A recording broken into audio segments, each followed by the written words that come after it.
तो नाउन में कुछ ऐसा है नहीं कि जो हमें लगे बहुत हार्ड है। ईजी क्वेश्चंस आते हैं जो कि हमारे दिमाग में ना थोड़ा सा कन्फ्यूज़न क्रिएट करते हैं। तो सबसे पहले एक आसान से टॉपिक को समझने के लिए हम लोग एक काम करते हैं, 2-3 एग्ज़ाम के क्वेश्चन सॉल्व करते हैं। ठीक है, लिखेंगे आप लोग नहीं, सिर्फ समझने का प्रयास करेंगे और उसके बाद हम लोग चैप्टर में शुरुआत हो जाए। तो इस नाउन के चैप्टर को शुरुआत करने के लिए मैंने पहला क्वेश्चन लिखा है, she gave me an useful advice before the interview. इस सेंटेंस को देख के बताइए कि अगर मैं इसको सेंटेंस इम्प्रूवमेंट में दे रहा होता है ना, सेंटेंस को इम्प्रूव करने के लिए या स्पॉटिंग एरर में दे रहा होता, तो आप इस एग्ज़ाम के क्वेश्चंस को कैसे सॉल्व कर रहे हो। आप देखिए और बताइए मेरे को, लिखना कुछ नहीं, सिर्फ पढ़ना और बताना। Just write, she gave me an useful advice before the interview.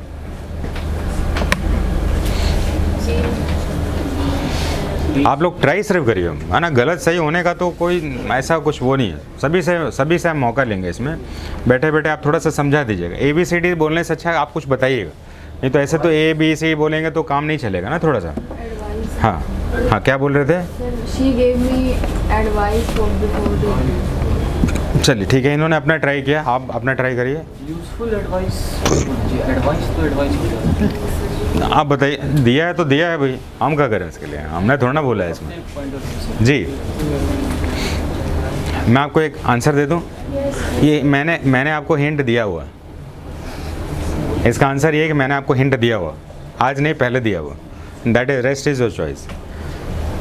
तो एक काम करते हैं। हाँ जी, आप बताइए बेटे।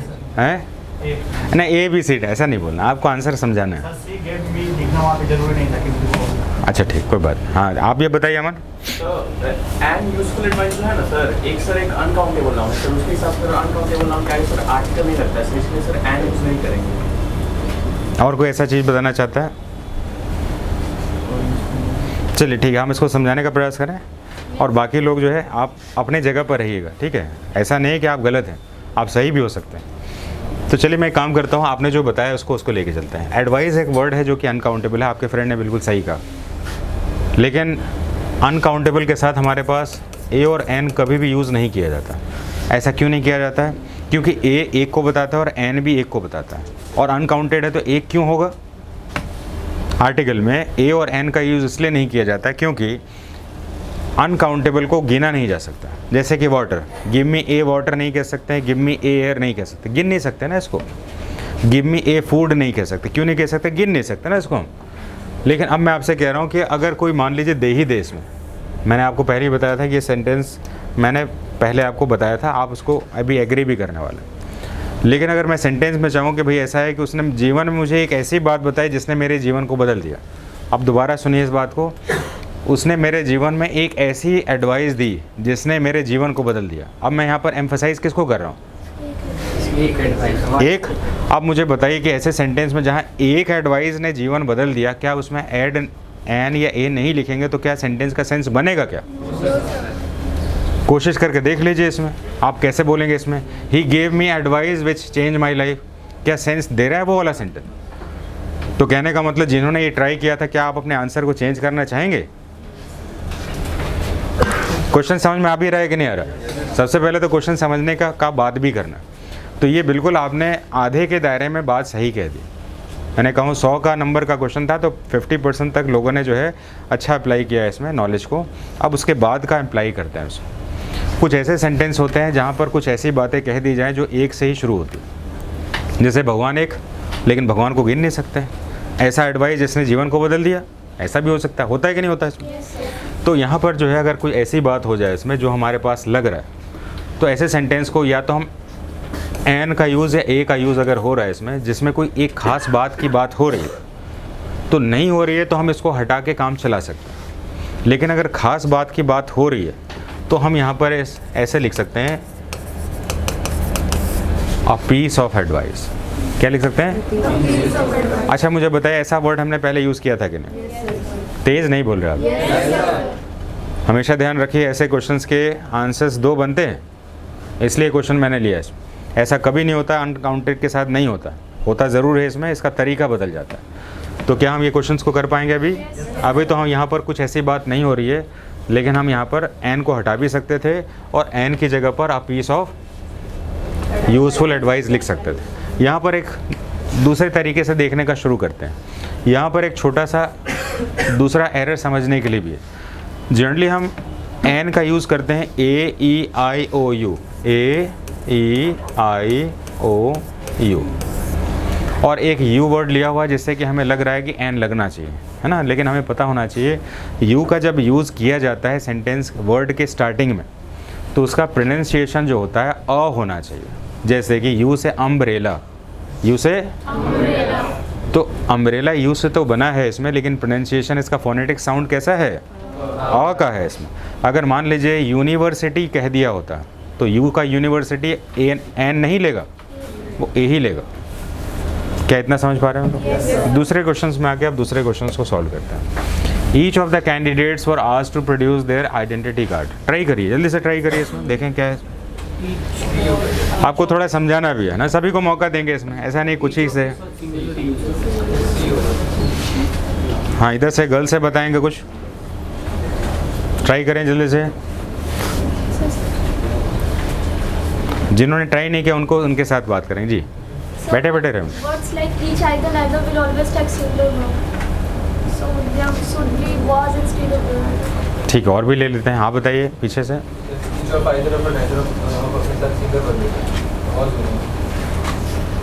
अच्छा, एक काम करते हैं, मैं थोड़ा सा क्वेश्चन को चेक करता हूँ उसमें।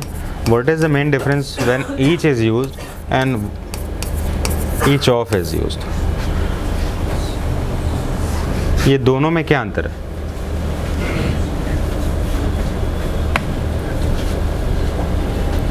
ज़्यादा हार्ड पूछ लिया?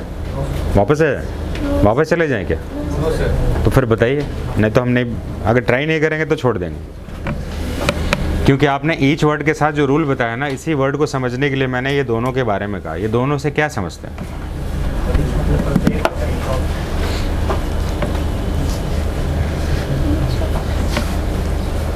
आप बताइए, एग्जामिनीज हैं, आप एग्ज़ाम में जा रहे हैं इसमें, और ये मैंने बहुत साधारण लेवल पे क्वेश्चन रखा है आपको।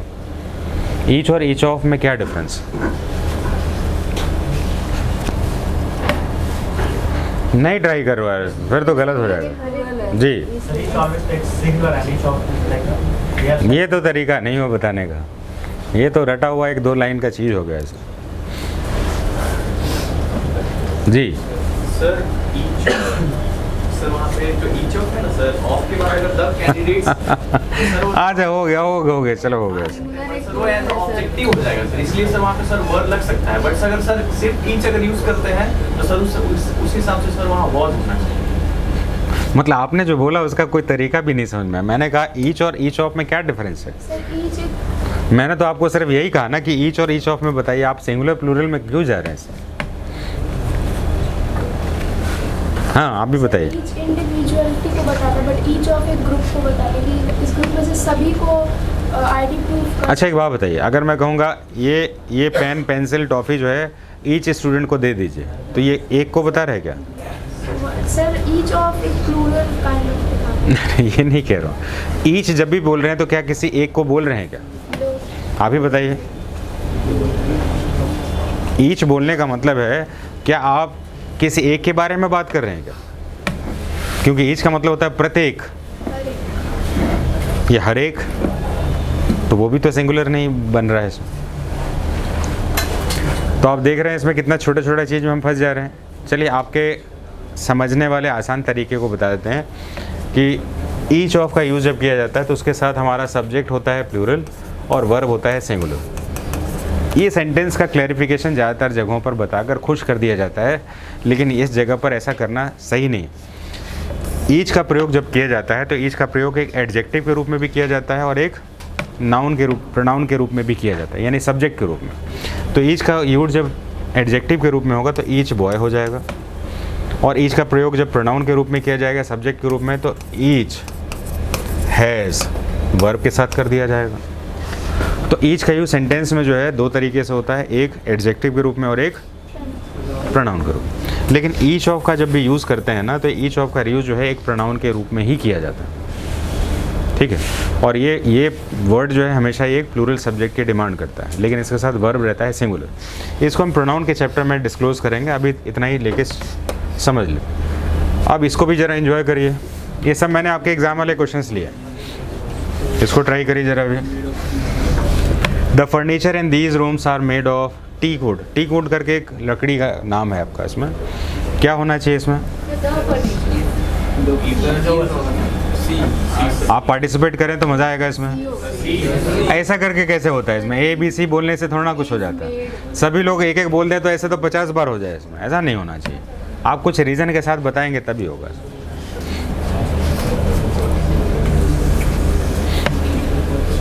अच्छा, मुझे कोई ऐसा लाइन ही बता दे जो आंसर नहीं है, फिर भी आंसर हो जाएगा। फर्नीचर अनकाउंटेबल नाउन है। और कोई बताइए इसमें। अच्छा, पुलिस क्या काउंटेबल होता है क्या? तो फिर भी तो आर लेता है। सर तो ग्रुप नहीं, ठीक बात है। तो वो फर्नीचर भी उसी रेंज में चला गया तो क्या दिक्कत हो गया? मैंने कहा आंसर सटीक दीजिए। बहुत सारे ऐसे सब्जेक्ट होते हैं सिंगुलर प्लूरल होता है। जैसे मान लीजिए हेडक्वार्टर्स बोल दें, एस लगा हुआ है लेकिन है सिंगुलर। न्यूज़ बोल दें, लिख रहा है एस, है सिंगुलर। सर वो प्लूरल फॉर्म का है बट उसका फंक्शन सिंगुलर है। किसका? Sir furniture. अरे तेरी प्लूरल फॉर्म का कहाँ है? सिंगुलर फॉर्म का है। सर वो कलेक्टिवली बताता है बट उसका जो भी फंक्शन है सिंगुलर फॉर्म का है और सिंगुलर फंक्शन यूज़ लेता है। ये आंसर होना चाहिए, है ना? आप थोड़ा टच कर रहे थे इसलिए मैंने इसको आंसर वो बता दिया। तो ये क्वेश्चन आपके एडवांस नाउन के चैप्टर में फॉर्म एंड फंक्शन से चला जाएगा, जिसको मेजॉरिटी में पूछा जाता है सब्जेक्ट वर्ब एग्रीमेंट के साथ। तो यहाँ पर जो है the furniture in these rooms are easy हो जाएगा। क्यों? क्योंकि फर्नीचर हमेशा ही सिंगुलर होता है और फर्नीचर के साथ ऐसे बहुत सारे नाउन हैं जो सिंगुलर होते हैं, जिसमें कि लगेज भी एक noun.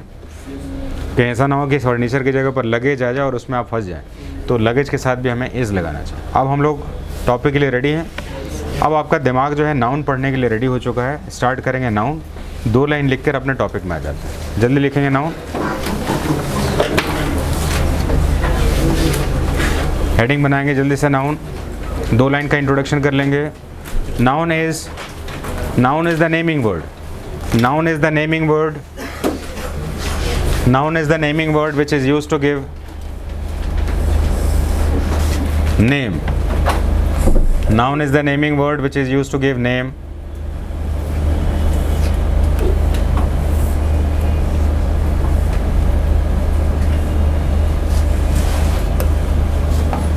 Of person, place, thing, animals, ideas, qualities. Sentence पूरा नहीं लिखना, सिर्फ ये लिखना।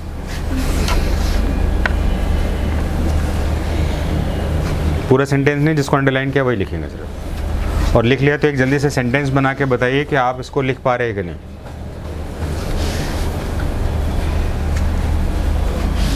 लिखे अभी? चलिए, सबसे ज़्यादा पूछा जाने वाला एक क्वेश्चन है जो मैंने देखा है इसमें। Honesty is the best policy. लिखेंगे honesty is the best policy. Honesty को अंडरलाइन कर लेंगे।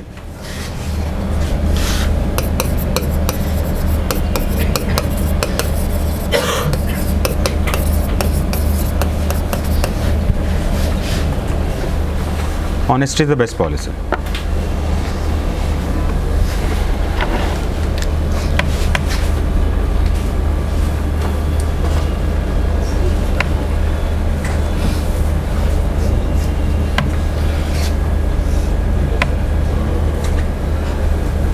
तो लिखने का तरीका ऐसा होगा, इस को लिखेंगे वर्ब और वर्ब से पहले ऑनेस्टी को लिखेंगे ऐसा नाउन। ये तरीका आपको फॉलो करना होगा।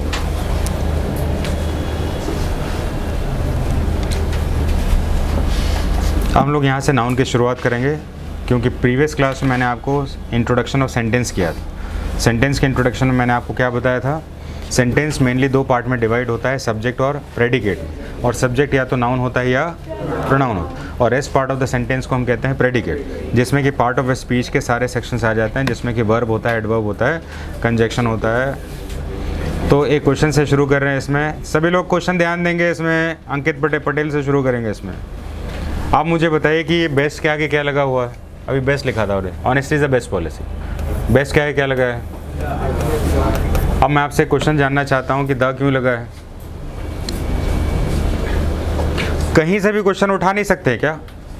उठाना चाहिए कि नहीं उठाना चाहिए? वही मैं कर रहा हूँ। बेस्ट से पहले द क्यों लगा हुआ?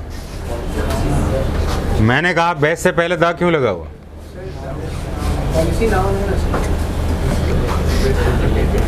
तो द क्यों लगेगा इसमें भैया? अच्छा, ऐसा भी है? ये तो हमें पता ही नहीं था इसमें। तो एक काम करते हैं, सुनते हैं ज़रा। ये लेते हैं बॉय, क्या लेते हैं, और एक लेते हैं, और एक नाम बताइए जो कि ऑरेंज ले लेते हैं, ठीक है। अब इसके आगे लगा देते हैं बेस्ट लगा लेते हैं, ठीक है। अब मुझे बताइए कि ए और एन में से दोनों में से क्या यूज़ होगा फिल इन द ब्लैंक्स में, सभी लोग सोचिए। अरे तो ये तो ऑरेंज नाउन तो ओ से लगता है, तो ऑरेंज ही ना, एन ना होना चाहिए था।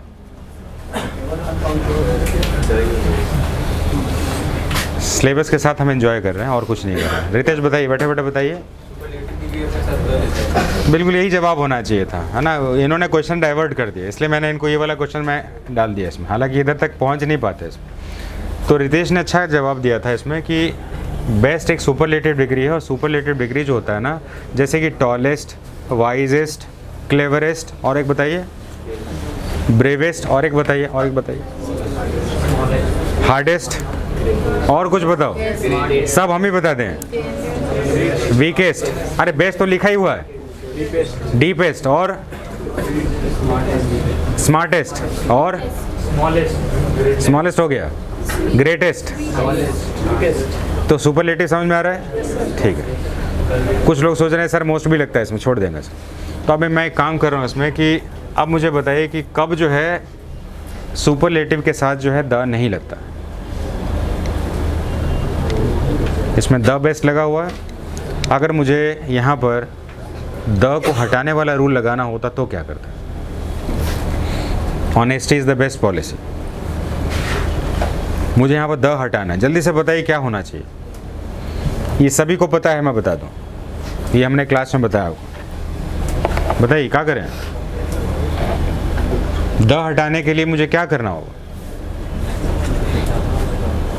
ऐसा सेंटेंस बताइए जिसमें द हट जाए, सेंटेंस गलत ना हो।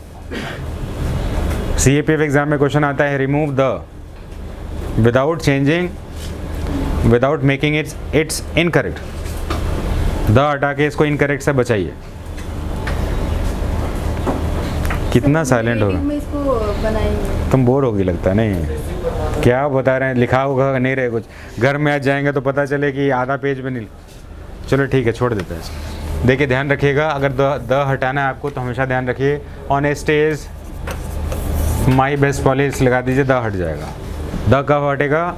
जब इसमें पॉजिटिव लगता है, माई, आवर, योर, देयर जैसे शब्द अगर लग जाते हैं तो आर्टिकल द हट जाता है, ठीक है। तो सुपरलेटिव डिग्री का रूल जो है ना यहाँ पर जाके न्यूट्रलाइज हो जाता है। जैसे कि मान लीजिए कि ब्रह्मास्त्र का आगे कोई जीत नहीं सकता, तो सुपरलेटिव के आगे द लगेगा। कब नहीं लगेगा? इस समय नहीं लगेगा। तो आपने यहाँ तक पूरे लिख लिया। अभी हमें लग रहा होगा कि चलो भाई ठीक है, आज ये तो आसान सेक्शन है। अब हम देख लेते हैं what is position of noun in the sentence. Heading बनाएंगे position of noun in the sentence. यहाँ पर कुछ ना देखेगा, जो बोलूँगा आराम से वही लिखेगा। Position of noun in the sentence underline करके लिखे। Noun is the name of subject. Noun is the name of subject. यहाँ पर नहीं लिखना है, मैं आसानी से लिखा रहा हूँ, इजी वर्ड है आपका। Noun is the name of subject which can be used as a subject, which can be used as a subject as well as an object. Noun एक नेमिंग वर्ड होता है जिसका प्रयोग किया जाता है एक सब्जेक्ट के रूप में या एक ऑब्जेक्ट के रूप में। लिख लिया? अब एक छोटा सा फॉर्मूला बनाएंगे तब समझ में आएगा। Subject plus verb plus object. तो वर्ब से पहले जो होगा वो सब्जेक्ट होगा, वर्ब के बाद होगा ऑब्जेक्ट। इसको बना लीजिए, आपको सब्जेक्ट और ऑब्जेक्ट का अंतर पता चल जाएगा।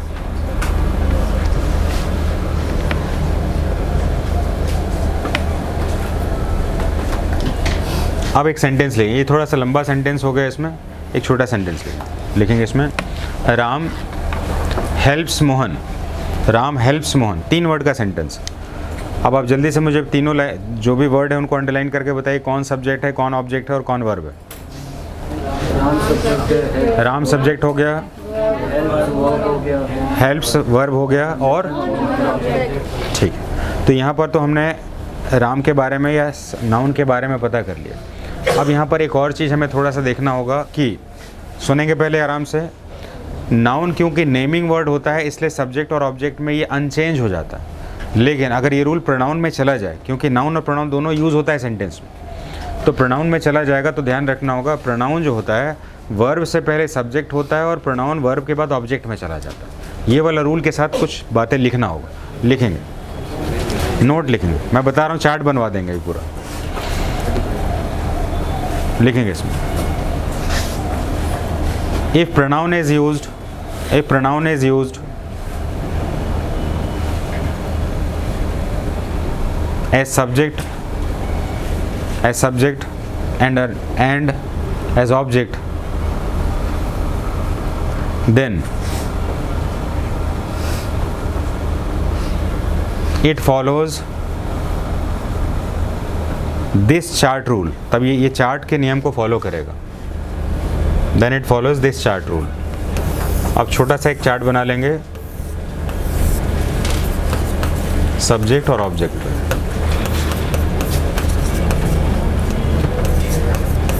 थोड़ा सा फास्ट लिखेंगे, जल्दी चलना होगा, यू हमेशा यू रहता है। अभी देखिए यूज़ करना सीखेंगे अभी हमसे।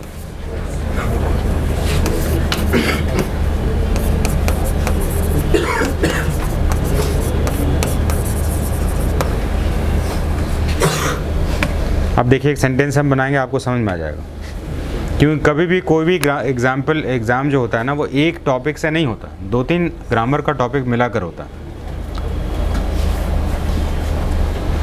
अब इसके नीचे एक नोट लिख लेंगे जल्दी से।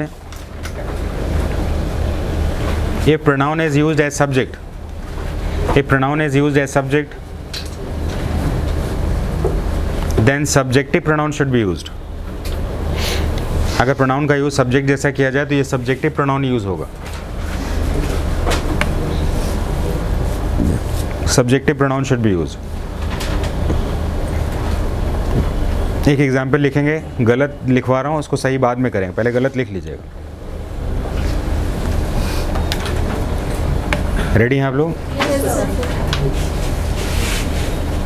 हर is a good friend, her is a good friend, her is a good friend.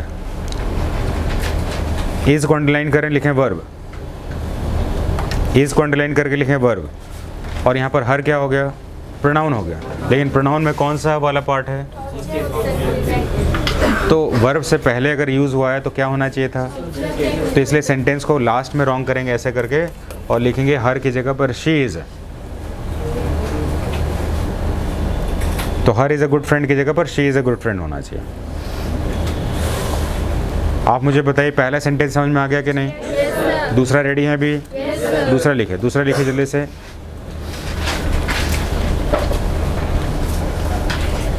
Sita likes she, Sita likes she. 3 word का सेंटेंस है। लाइक्स को अंडरलाइन करके लिखेंगे वर्ब। अब आपको पता चल गया नाउन के साथ मैंने प्रोनाउन यूज़ कर लिया है।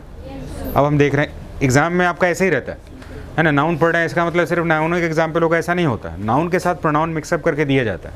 इसलिए आप सोचेंगे ये तो प्रोनाउन चैप्टर है, बिल्कुल है इसमें, लेकिन इसके साथ का क्वेश्चन कैसे बनेगा? तो अब हम देखेंगे कि पहला वर्ड क्या है इसमें? सीता। तो सीता तो हमेशा ही नाउन के सब्जेक्ट हो ऑब्जेक्ट हो एक ही रहेगा, लेकिन प्रोनाउन में बदल जाएगा। तो हम सीता को अंडरलाइन करके लिखेंगे नाउन, और नाउन में भी क्या है ये? सब्जेक्ट। और लाइक्स के बाद क्या लिखा हमने? शी को अंडरलाइन कर लेंगे, लिखेंगे ऑब्जेक्ट। और ऑब्जेक्ट में होना क्या चाहिए था? तो इसलिए सेंटेंस को रॉन्ग करके लिखेंगे इसमें शी की जगह पर हर। सीता लाइक्स हर। ये एग्ज़ाम का सेंटेंस जो है ना, आपको इस चार्ट को समझने के लिए थोड़ा सा एम्फेसाइज करेगा। आप क्लियर हैं इसमें? पक्का हो गया ना इसमें? अब हमें एग्ज़ाम में जो क्वेश्चंस आते हैं वो नाउन चैप्टर में नाउन और प्रोनाउन को मिक्सअप करके आते हैं, ठीक है? तो अब मैं एक क्वेश्चन लिखा रहा हूँ, ज़रा देखिए इसमें। दूसरा क्वेश्चन लिखिए। सीता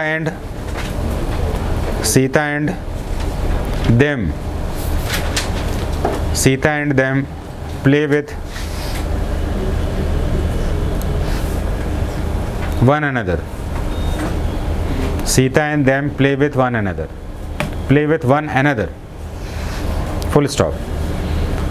अब इसमें वर्ब बताइए कौन सा है, प्ले को अंडरलाइन करिए। तो अगर ये वर्ब है तो इससे पहले क्या होगा, सब्जेक्ट होगा। अब मुझे बताइए कि एक तो मैंने सीता दे दिया है जो कि हमेशा एक जैसा रहेगा, वो तो चेंज होगा नहीं चाहे सब्जेक्ट हो ऑब्जेक्ट हो, लेकिन दूसरा क्या दिया है, तो अब बताइए कि दैम क्या है, और वर्ब से पहले जो भी होता है क्या होता है, तो होना क्या चाहिए था। बात समझ में आई कि नहीं। तो लिखेंगे Sita and they play with each other one another. तो इस तरह से क्वेश्चंस आपके जो है सब्जेक्टिव फॉर्म के साथ आ जाते हैं। तो यहाँ पर सिर्फ ऐसा लिखना है कि भाई स्टूडेंट कंप्लीटेड वाला, ये सब बहुत आसान हो गया और इतने रेंज का क्वेश्चन अब नहीं आ रहा। तो नहीं आ रहा तो उसको पढ़ के फिर एग्ज़ाम कैसे निकलेगा आपका इसमें। तो अब आप देख रहे हैं कि आपको सब्जेक्ट और ऑब्जेक्ट समझ में आ जा रहा है। आप चेक कर लीजिए आ रहा है कि नहीं आ रहा। तो ये दोनों वर्ड को अब आप लिख लीजिए, सब्जेक्ट क्या होता है ऑब्जेक्ट क्या होता है। अब ये दोनों लिखेंगे तो ये छोटा हो जाए, क्योंकि आपने इससे बहुत बड़ा पढ़ लिया, ये छोटा छोटा चीज़। तो जब भी आपको नॉलेज पढ़ने की बात हो तो उसका बहुत बड़ा दायरा पढ़ लीजिए, छोटा क्वेश्चंस बन जाएगा। दोनों तक पढ़ लीजिए, इसको बाद में करेंगे इसको।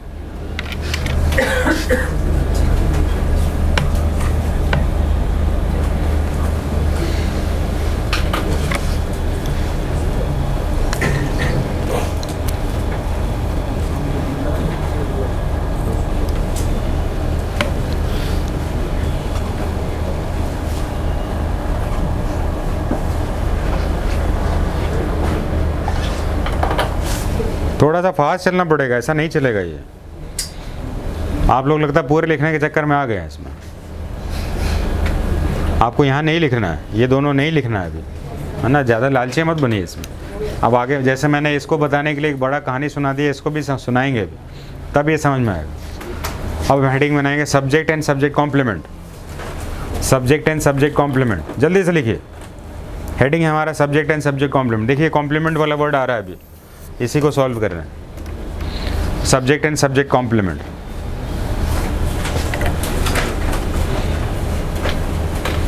थोड़ा सा लिख लेते हैं इसके बारे में, फिर बात करेंगे। There are many sentences, there are many sentences in which sentence in which subject, in which subject, in which subject. अभी सब्जेक्ट में हम लोग नाउन ही लेके चलेंगे, प्रोनाउन वाला चीज़ नहीं चल रहा अभी। इन विच सब्जेक्ट ब्रैकेट में noun is used with linking verb. There are many sentences in which noun, जो कि सब्जेक्ट है, यूज्ड विथ लिंकिंग वर्ब। लिख लिया आपने? अब नोट में लिखेंगे लिंकिंग वर्ब कौन सी समस्या है भैया, लिखेंगे ज़रा नोट में लिखेंगे linking verb, linking verb like is, are, am, was, were, linking verb like is, are, am, was, were when used in the sentence with noun, with noun, then it expresses, it expresses मतलब बताता है, then it expresses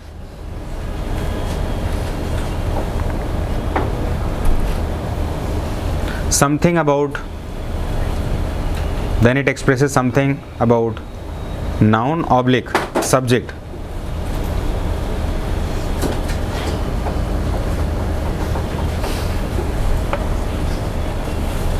in the objective part। Noun के बारे में कुछ बताता है objective part में, with linking verb.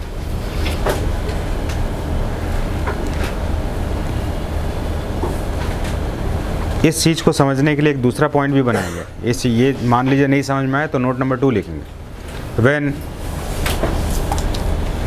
is, are, am, was, were, when is, are, am, was, were is used with, when is, are, am, was, were is used with noun oblique subject oblique object, then it is known as linking verb।